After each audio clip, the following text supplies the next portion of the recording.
Hello everyone, welcome to GGN. Today is Friday, June 29th, 2012, and I'm Darko. This is my website, ggnonline.com. There's a poll up there, you can check on it and vote how long until a drone kills the first American on American soil. So far, the majority are saying within the next year, followed by the next 2 years. You can follow GGN with your email address, also on YouTube, ddarko2012 and ddarko2013. And if you'd like to help, you can donate right there. So, and there's also a little news archive there. So, I'm ready to go here, and we're going to cover the economy. And the biggest news, of course, is Obamacare approved. It was kind of shelved for a while there, and now it's back from the dead. So, and a little bit of eugenics, because you have financial warfare, and then you have social warfare, you have eugenics, and it kind of all just is immersed, right, in the same global agenda. So it says here, Obamacare approved, IRS to force Americans to buy health insurance. It says it's a victory for Obama and a travesty for the middle class. The Supreme Court upheld Obama's health care mandate, empowers the IRS to begin to regulate America's health care by 2014.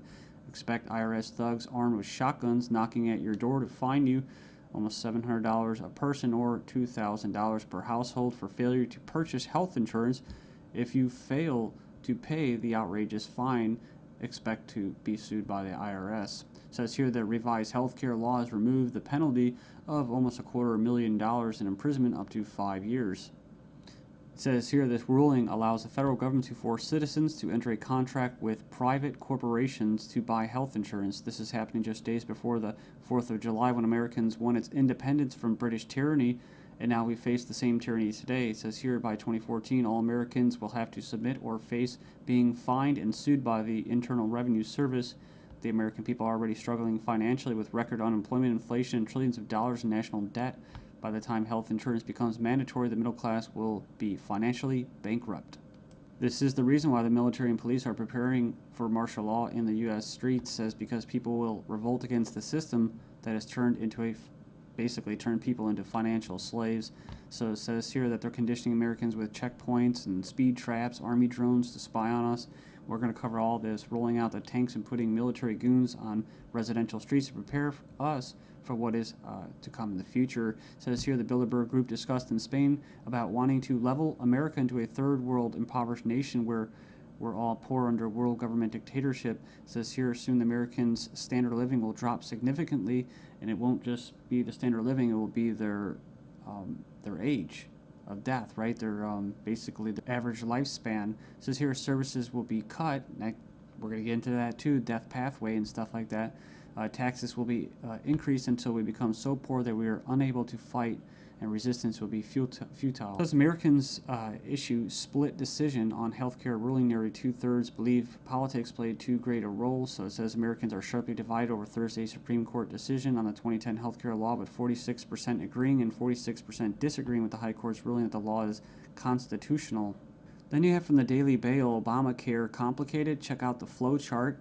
And yeah, there's our buddy, the IRS, right there. But it's just a god-awful mess. And you have Secretary of Health and Human Services in the middle. All these different vested interests, all these different bureaucracies. And the biggest invested interest that helped write the bill was the insurance companies. And they're the ones that are going to basically, how could you say, not profit. Well, they will profit, but they're going to get the best advantage from this, right? And if you would like an anarchist perspective on the whole Obamacare thing, I think Stefan Molyneux did a pretty good analysis of this. I think he held back a lot. I think he's gone over it and made his point so many times, his argument, that he was actually kind of just laid back about it. So it's kind of nice. It's 18 minutes, not too long. The truth about Obamacare, yes, it's even worse than you think. And right here in the description, he puts in there the 6 facts that he presents in his argument. So fact 1, there is no law in the U.S. anymore. Basically what he's saying is that if they could just do anything, then there's no law, right? And it's tricky because, in quote, in a stateless society, there would be what? No law. Well, there would still be common law. See, this isn't common law. This is political law. That's why you have pigs, political law enforcement, and the like that are going to be enforcing this, federal agents and that. So in other words, what he's saying is that you might as well just have no government, because right here you have a dictatorship with, quote, laws, right? They have laws that basically write in a dictatorship. So we have here Obamacare is an admission that all previous government health care programs have failed. So, and this is true. I remember the recording, about Nixon and stuff like that, getting people on Medicaid. It doesn't really matter whether it's good or not. And in fact, costs have already doubled from initial estimates, and that's usually how it works. As soon as this gets closer to fruition, oh yeah, some hidden costs. Sorry, guys. Fact 4, 70% plus of healthcare issues result from individual choice. So the thing about it, he's talking about smoking, drinking, eating basically a lot of bad food and stuff like that. You can actually help. But a lot of these people that are going to, quote, benefit from this are not going to be doing anything to help their own health, right? So it says here the inability to discriminate on pre-existing conditions is an essential driver of healthcare cost. So I think what he's saying there is it's not very free market. It says here that the fines for non-compliance are destined to rise enormously. We have 15 reasons why the Obamacare decision is a mind-blowing disaster for America. It was actually, it says here it was voted 5-4 decision to uphold the vote. And it says here, the bill, it says here the swing vote was Chief Justice John Roberts, who was appointed by George Bush, W. Bush. And not that you'd have any confidence in the judicial system as it stands, just based off past history and their track record. It says here, after the vote today, it is hard to have any faith in the U.S. Supreme Court. I guess they're saying because he was quote conservative. According to the Supreme Court, the federal government has the power to force you to buy private goods and services. And it goes on and says here that it's another step away from individual liberty, another step towards a nanny state. I hate that word. But it says here IRS is now going to be given the task of hunting down and penalizing Americans. And it says here, in fact, the Obama administration has given the IRS $500 million extra dollars outside the normal appropriation process to help them enforce the provisions of Obamacare they're in charge of overseeing. It imposes more than 20 new taxes on the American people.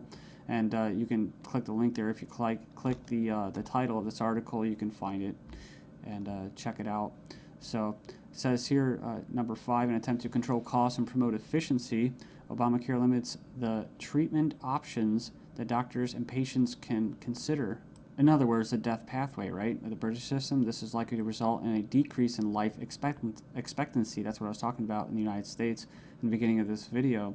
So yeah, it's going to send health insurance premiums soaring, especially for younger Americans.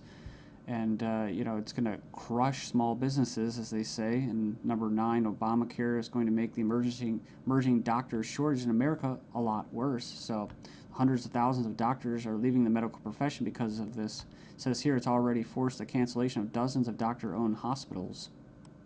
And it says